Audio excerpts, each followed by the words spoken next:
सर्वप्रथम सर्व स्वामी भक्तांचे पुन्हा एकदा खूप खूप मनापासून स्वागत आहे। आज आपण जो अनुभव बघणार आहे तो खरंच खूप सुंदर आहे। प्रत्येकाच्या डोळ्यातून नकळतपणे आज पाणी येणार आहे, कारण जेव्हा मी हा अनुभव ऐकला माझ्या डोळ्यात देखील पाणी आलं। त्यामुळे हा अनुभव स्किप न करता अगदी शेवटपर्यंत प्रत्येकाने बघा।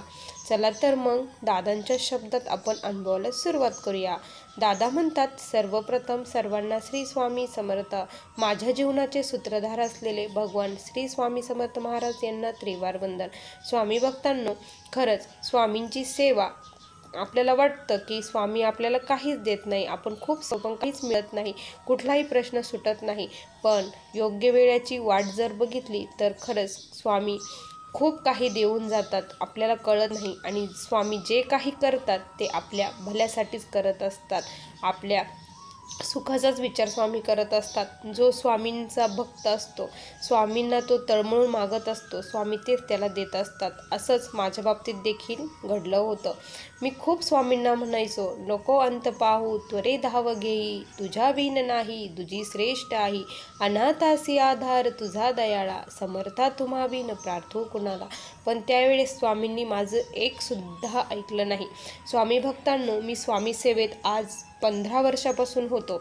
मी स्वामींची खूप सेवा करायचो, म्हणजे आमच्या घरात माझ्या एवढी सेवा कोणीच करत नसायचं, कारण मी पाठी उठून स्वामींची पूजा वगैरे करायचो। त्यानंतर माझी नित्यसेवा असायची, त्यानंतर गुरुचरित्र पारायण, श्रीपाद श्रीवल्लभ पारायण, अशा खूप सेवा मी स्वामींच्या करायचो। पण मी कधीच स्वामींकडे काही मागत नव्हतो। माझे लग्न झाले, लग्न झाल्यानंतर माझी मिसेस देखील खूप छान मला मिळाली आणि ती देखील स्वामींची हळूहळू सेवेकरी बनली। आम्ही दोघे मिळून स्वामींची खूप सेवा करायचो। घरातील वातावरण हे खूप छान होतं, स्वामी कृपेने सर्व काही होतं। आमच्या घरी आर्थिक परिस्थितीही चांगली आहे, त्यामुळे कशाचीच आम्हाला काळजी नव्हती। आमच्या लग्नाला 2 वर्ष होऊन गेली, पण आम्हाला एकही मूलबाळ होत नाही।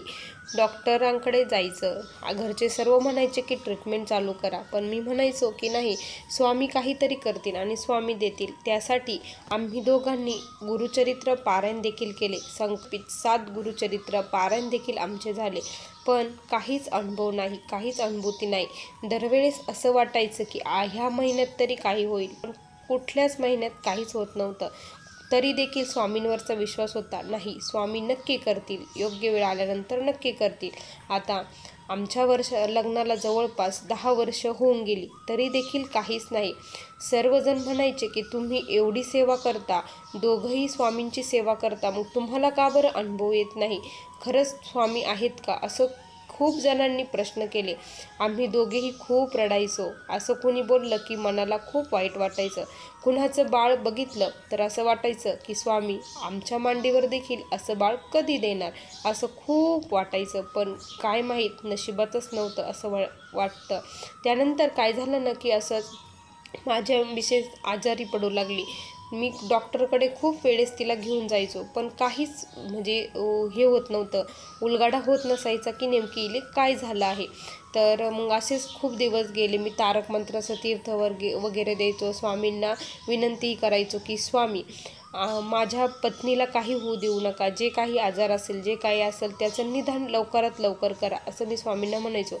मला बाळ नका देऊ, पण मला माझी पत्नी पाहिजे आहे असं म्हणायचं, कारण माझी पत्नी दिवसेंदिवस ही खूप अशक्त होत चालली होती आणि माझी पत्नी देखील स्वामींपुढे रात्रंदिवस बसायची। ती स्वामींना काय मागत होती हे मलाही माहीत नाही, स्वामींसोबत ती काय बोलत होती हे मलाही माहीत नाही। मग असंच एक दिवस ती खूप म्हणजे खूप अशक्त झाली आणि तिला खूप चक्कर येऊ लागले। त्यावेळेस मग मी डॉक्टरकडे गेलो। डॉक्टरांनी सांगितलं की यांची कंडिशन ही खूप क्रिटिकल झाली आहे, यांना ताबडतोब दुसऱ्या हॉस्पिटलमध्ये शिफ्ट करा। मग आम्ही तिला घेऊन दुसऱ्या हॉस्पिटलला गेलो। डॉक्टर तिथे देखील घेत नव्हते। मग मी तिला पुण्याला नेलं। पुण्याच्या हॉस्पिटलमध्ये कसे तरी पाया पडून तिला मी घ्यायला लागलो, तोपर्यंत तिची कंडिशन ही खूप क्रिटिकल झाली होती। माझे स्वामीचरित्राचे देखील पारायण त्यावेळेस चालू होतं। माझ्या पत्नीसाठी मी स्वामींचे पारायण करत होतो। स्वामींना म्हटलं होतं की 21 स्वामीचरित्र पारायण करत, तिला बरं वाटू द्या, 21 स्वामीचरित्र पारायणापर्यंत। आत्तापर्यंत म्हणजे जेव्हा जेव्हा मी हे पारायण केले ना, तेव्हा तेव्हा माझ्या ज्या छोट्या मोठ्या इच्छा आहेत त्या स्वामींनी लगेच पूर्ण केल्या। मला वाटलं की ह्या वेळेस देखील असं होऊन जाईल, पण नाही, काहीच अनुभव नाही. पारायणाचा शेवटचा दिवस होता. मी अक्षरशः माझ्या पत्नीच्या जवळ बसून देखील स्वामीचरित्र वाचत असायचो. पण शेवटचा दिवस होता, समाप्ती होती 21व्या पारायणाची. त्या दिवशी मी स्वामींकडे खूप भीक मागत होतो की माझ्या पत्नीला लवकरात लवकर बरं करा, तिला माझ्या जवळ आणा, आम्हाला घरी पाठवा, आम्हाला तुमची सेवा करायची, अशी मी खूप स्वामींकडे भीक मागत होतं. स्वामी, यानंतर मला काहीच देऊ नका, मला मूल देऊ नका, बाळ देऊ नका, काहीच देऊ नका, मी काहीच मागणार नाही, फक्त मला माझी पत्नी व्यवस्थित करा, मी अशी स्वामींना विनंती करायचो. पण स्वामींनी माझं एक सुद्धा ऐकलं नाही. इतकं रडून, इतकं ओरडून, की अंतःकरणापासून हाक मारून स्वामी माझ्या हाकेला धावूनच आले नाही. त्या दिवशी माझी पत्नी ही डेड झाली. माझी पत्नी गेल्यानंतर माझ्या पायाखालची जमीन सरकली. त्यावेळेस मी स्वामींना खूप रागवलं, स्वामी, तुम्ही नाहीच, तुमचं अस्तित्वच नाही. खरंच तुम्ही एखाद्याची खूप परीक्षा बघतात, बघायला लागले ती त्याचा त्रासच देत असतात. तुम्ही एखाद्याला खूप सुख देतात आणि एखाद्याला खूप दुःख देतात. एवढं मी काय पाप केलं होतं? तुमच्याकडे काय मागितलं होतं?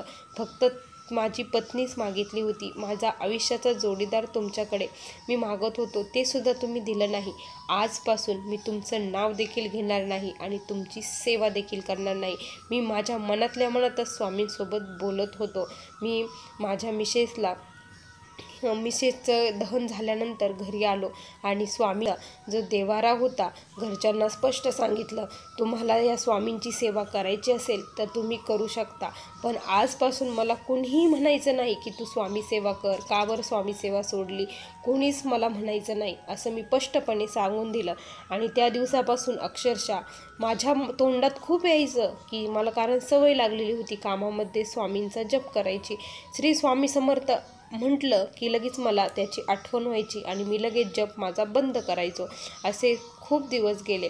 त्यानंतर 4-5 वर्ष होऊन गेले. घरचे म्हणत होते की आता तू दुसरं लग्न कर, कारण तू जर दुसरं लग्न केलं नाही तर तुझं कसं व्हायचं. माझे आई वडील हे वृद्ध होते, त्यामुळे ते म्हटले की तुझा सांभाळ कोण करणार, तुला कुणीतरी जोडीदार पाहिजे. पण मी माझ्या पत्नीला अद्यापही विसरलेलो नव्हतो, कारण मी तिच्यावरती मी प्रेम करत होतो.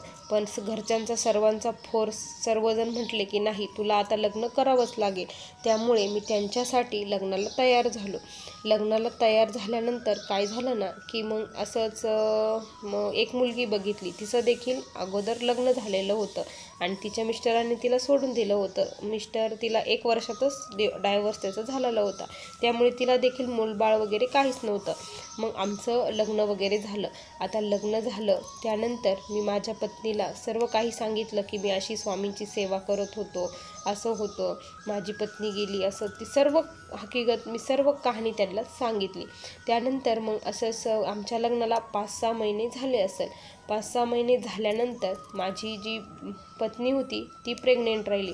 घरचे सर्वजण हे खूप आनंदात होते की खूप दिवसानंतर घरामध्ये आज लेकराची किंकारी येणार आहे, असं म्हणून सर्वजण आनंदात होते. पण मी माझ्या दुःखात अजूनही होतो. मी स्वामींचं नाव देखील घेत नव्हतं, आत्तापही सेवा करत नव्हतं. माझी पत्नी जी होती ती म्हणायची की तुम्ही जे झालं ते झालं, तुमच्या नशिबात जे असेल ते घडलं, पण तुम्ही स्वामींना सोडायला नको होतं, ती असं म्हणायची. पण माझं नाही म्हटलं, मी नाहीच करू शकत म्हटलं, असं मी तिला म्हणत होतो. त्यानंतर मला एक सुंदर अशी मुलगी झाली. आता मुलगी झाल्यानंतर माझी मुलगी जी झाली ती हुबेहूब माझ्या पहिल्या पत्नीसारखी दिसत होती, खूप सुंदर होती. माझी जशी पत्नी होती तशीच होती आणि माझ्या पत्नीला पाठीवरती एक निशाण होता, तोच निशाण त्या मुलीला आलेला होता. त्यावेळेस सर्व म्हटले की नावकरी आहे आणि तुझी पहिली पत्नीही आली आहे, असं सर्वजण म्हणायला लागले. त्यावेळेस असं वाटलं की हे खरं असेल का, हे खरं असतं का, खरंच ती आली आहे का, असं वाटायचं. आणि खरंच माझी मुलगी 3-4 वर्षाची होती तेव्हाच ती स्वामींच्या पुढे जाऊन बसायची, श्री स्वामी समर्थ मंत्र म्हणायची, तारक मंत्र म्हणायची. स्वामींचे मोबाईलमध्ये गाणे वगैरे लावले की तिला खूप प्रचंड आनंद व्हायचा आणि ती नाचायची आणि श्री स्वामी समर्थ म्हणायची, माझे हात पकडायची आणि मला टाळ्या वाजून श्री स्वामी समर्थ पप्पा, श्री स्वामी समर्थ पप्पा असं ती म्हणायची. मी म्हटलं की खरंच असेल की माझी पत्नीच आली असेल, हे खरं असेल असं वाटलं. आणि काय झालं ना की त्या रात्री मला एक स्वप्न पडलं. स्वप्नामध्ये एक वृद्धस्थ व्यक्ती आले होते. प्रचंड उंच होते. त्यांच्या हातामध्ये काठी होती आणि ते म्हटले की अरे, तू तर तुझ्या पत्नीची माझ्याकडे भीक मागत होता म्हणे.